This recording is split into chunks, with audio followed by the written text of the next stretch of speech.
Good morning and welcome to Tuesday morning, our devotion for today on this 9th of August. We've started in a new section, if you remember, about how to close the gap in our relationship with the Lord. And he's giving us 4 steps, 4 tools to use today. We start with delve into the Gospels. Delve into the Gospels. And he says, find yourself in the Gospels. When I was about 15 years old, my spiritual mentor gave me an old Bible and encouraged me to read the Gospels. I had heard stories read at church each week, but I had never read the Gospels, not even one of them, from start to finish. It changed my life. I realized that Jesus is not just a historic figure, he is alive and with us in everything we do. At the time, I didn't know that the man who had given me the Bible was becoming my spiritual mentor. I thought it was just another isolated event in my life. But I will always be so grateful that he put that worn Bible in my hands and gave me a starting point. If he had not given me that starting point, if he had not said, begin with the Gospels, who knows what would have happened? I probably would have begun with Genesis. And then who knows if I would be writing this book today. As children, we are given all sorts of vaccinations to protect us from a variety of diseases, but how does a vaccine work? It contains a little of the disease itself. By receiving a tiny portion of the disease, your body learns to fight it off. Through this process, you become inoculated. Once you are inoculated, you become immune to that particular disease. Most Christians have been inoculated against the gospel. They have been given a vaccine that contains a small enough dose of Christianity that they have become immune to the gospel. Somewhere along the way, they were given a little bit of Christianity, and now they think they know all about it. Millions who have rejected Christianity have no idea what they have rejected.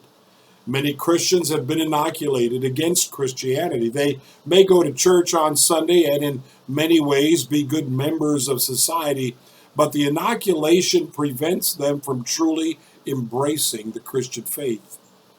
It is impossible to rediscover Jesus without rediscovering the Gospels. The Gospels are a starting point, a primary source of rediscovery. I have said it before and I will say it again. Read the Gospels for 15 minutes a day, every day. Allow the life and teachings of Jesus to sink their roots deep into your life. This will help you to get beyond your vague familiarity with the Gospels and develop a living, breathing, practical intimacy with them.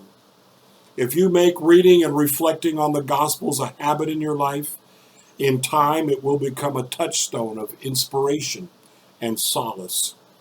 To begin, find a place where you can be still and quiet. Decide a time each day that is set apart just for this. Develop a routine for this daily habit, allowing it to become an immovable part of each day. Together with the other 3 habits, this will begin to create a powerful rhythm to your days. You may ask, won't I get bored reading the Gospels over and over again? Not if you approach them in a new way each time.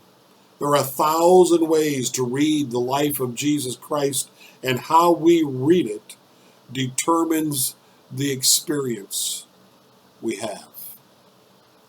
I'm going to make this a 2-parter.